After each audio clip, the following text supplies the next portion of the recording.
Whereas in these machines now, really good roll cages and things, worst case scenario, you do have a roll, they are built, they're designed for that. There's still risk, but it's much less risk than traditional old school harvesting. Excuse me, Dean. Great. It meets all the fish passage regulations, and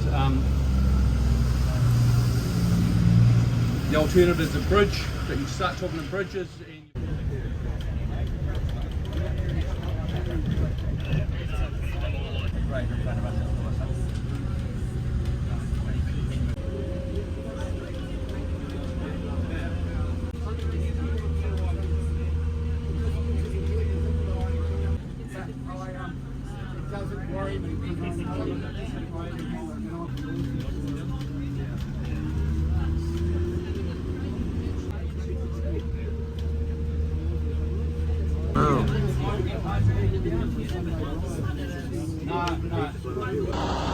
So I'm visiting the forest in Gisborne, New Zealand. This thing's been growing for 28 years now, and we're getting just close to harvest in a couple of years' time.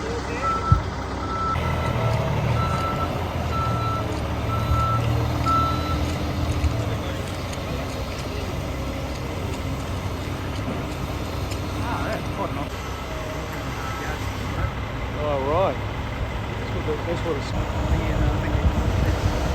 Yeah.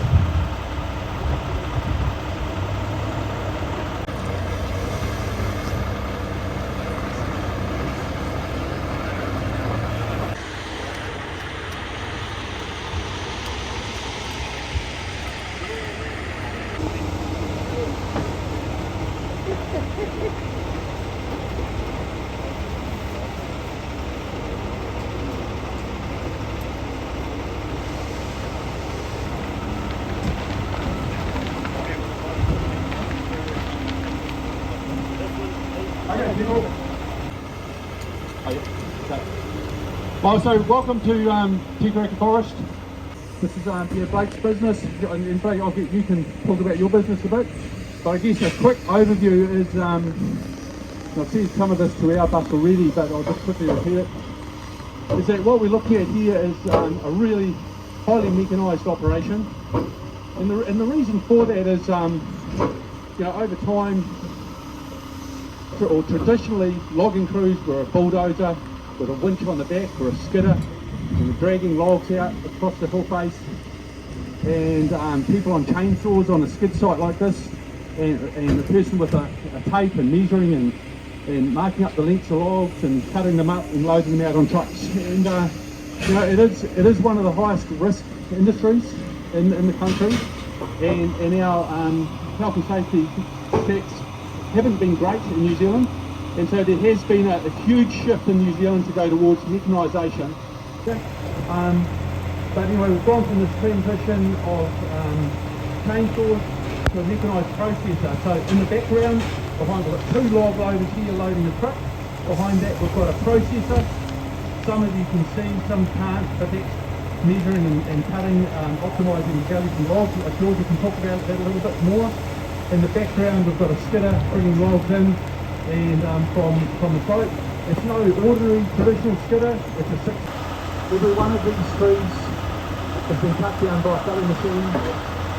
We're feeding on hooks up here, okay? So we've walked over every one of these bit of slope.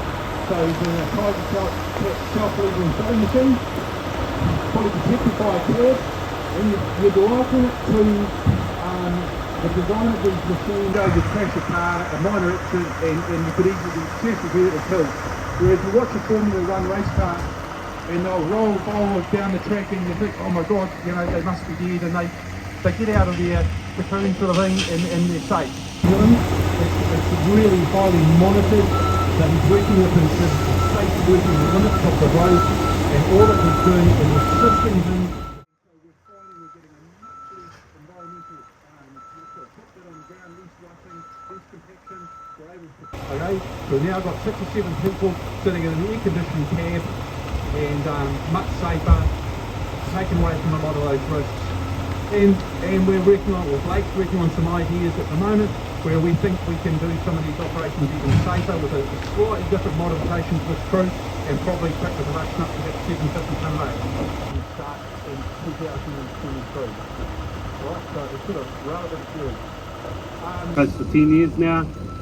I think a couple of things about the East Coast, very challenging logging here, mainly for me, soil types and the weather, like with current inflation, a replacement of these machines is about $6.5 million for the logging, and we sort of need to replace 80% of those machines sort of every 4 to 5 years. When you look at the science, when you cut more than about 20% of a catchment area, there is an effect of the water flow, and it does start affecting downstream.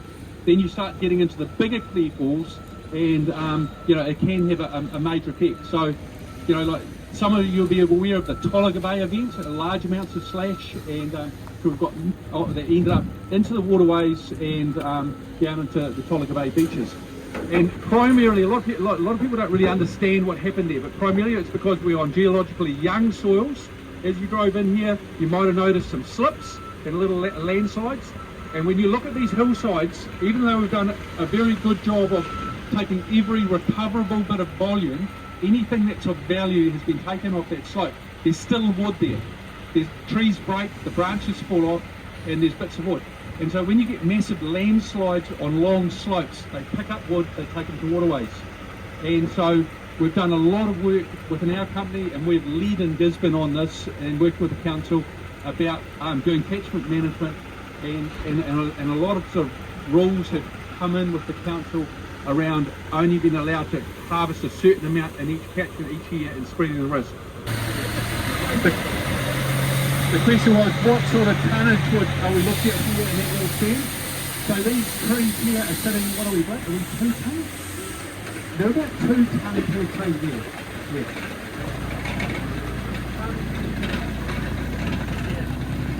So George will probably just talk for a minute on the log raking. It's pruned, and then you start with the branching and different qualities that we have to try and manage. So what this machine does is you've pre-programmed it with the grade it's able to cut. It cuts off what we call the butt, the small piece which has been affected by the felling. We cut that off, just a very slim disc there. And the first grade he'll cut is a prune. He will recover that, and it will go to Kiwi Lumber Sawmill based in Gisborne and be processed and exported from there. And then the following grades are cut for China, and they get exported across the port.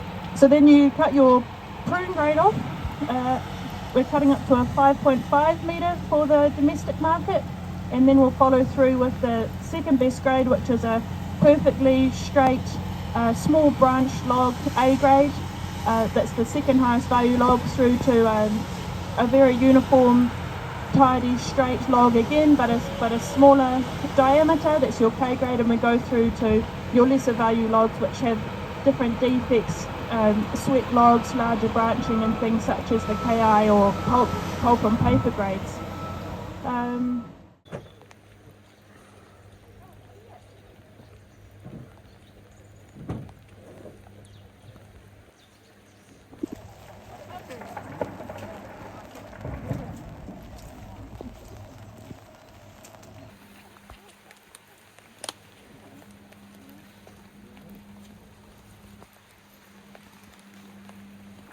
Suddenly stops, and everything that was grown after this event is empty of not so very valuable product.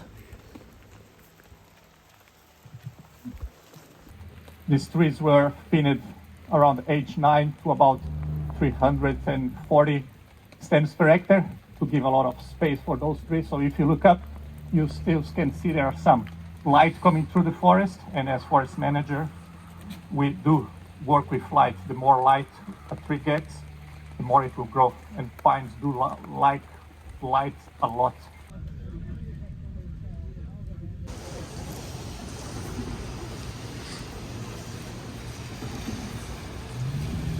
At the moment, where the log ship is tied up, that's a log ship.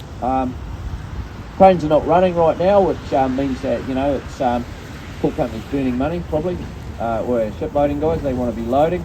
But they bring in a single ship, they tie it in one place, they load it and there's no option of a second berth. So the next upgrade here is the second berth.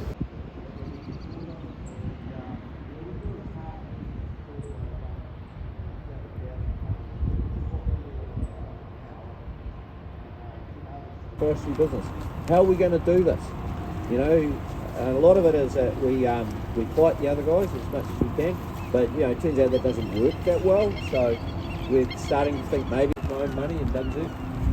But Hayden, he does know some stuff that nobody else knows, so it's useful to whatever you like to play. And it's enough to lift up the whole ship and start moving the ship around. Walk in this harbour, and what happens in 2002